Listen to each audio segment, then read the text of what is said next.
हाँ जी। एक लड़की ते एक लड़के दी आपस विच सैटिंग हो गई। हाँ जी। लड़की आखन लगी लड़के नूं कि नस चलीए हाँ जी। घरों नस चलीए। मुंडा आखन लगा ठीक है नस चलने आ। उन्हां दोवां ने रात दे टाइम गंढड़ी बन लई नसन वास्ते। वो मुंडा आंदा है असीं इत्थों जे पैदल गए ते तुहाडे नेड़े नेड़े दे एरिए वालियां ने ही फड़ के तुहाडे घर सानूं दे छड़ना ते नसीए ते फिर रातीं इंज नसीए किते दूर टुर जाइए जूह छड्ड जाइए। हाँ जी।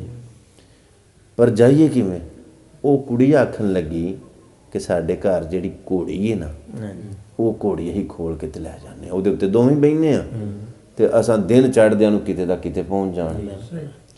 चलो होया इस तरह कि वो कुड़ी वालियां दी घोड़ी खोली मुंडा भी उत्ते बैठा वो कुड़ी भी उत्ते बैठी ते दोवें ही निकल गए। राह दे विच एक समझो नदी आई नाला आया ये घरों फरार हो गए ने दोवें। उस नाले दे विच जिउं इंज जिउं गुजरन लगे ना ते वो घोड़ी बह गई।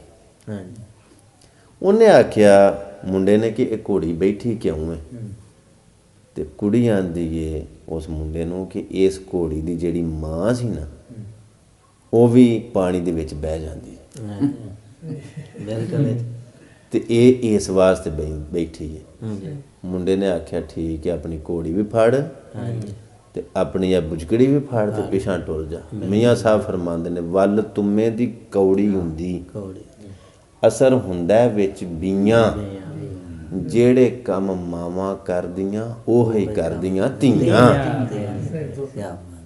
ਉਹਨੇ ਆਖਿਆ ਗੱਲ ਅਗਲਾ ਲਫ਼ਜ਼ ਅਗਲਾ ਜੁਮਲਾ ਬੜੀ ਗੌਰ ਦੇ ਨਾਲ ਸੁਣਨ ਵਾਲਾ। ਤੁਹਾਡੀ ਗੱਲ ਨੂੰ ਮੈਂ ਅੱਗੇ ਗੱਲ ਵਧਾਈ ਹਾਲਾਂਕਿ ਇਸ ਮਹਿਫਲ ਦੇ ਵਿੱਚ ਸ਼ਾਇਦ ਇਹ ਗੱਲ ਨਹੀਂ ਸੀ ਕਰਨੀ ਚਾਹੀਦੀ ਲੇਕਿਨ मैं मजबूरन कर छड़ी है। गरचे अंदाज़े बयां शौक नहीं है काश के तेरे दिल में उतर जाए मेरी बात। मैं की कहना चाहना उन्हें आख्या भी जेड़ी घोड़ी दे उत्ते बैठे हाँ तू आख्या है कि ਇਹਦੀ मां भी इंज ही पानी ਦੇ ਵਿੱਚ ਬਹਿ ਜਾਂਦੀ ਸੀ ਇਹ ਤਾਂ बैठी है कल तेरे ਵਿੱਚੋਂ ਸਾਡੀ ਧੀ ਹੋਈ ਤੇ ਉਹ ਵੀ ਤੇ ਕਿਤੇ ਨਾ ਨਿਕਲ ਜੇਦੀ। बिल्कुल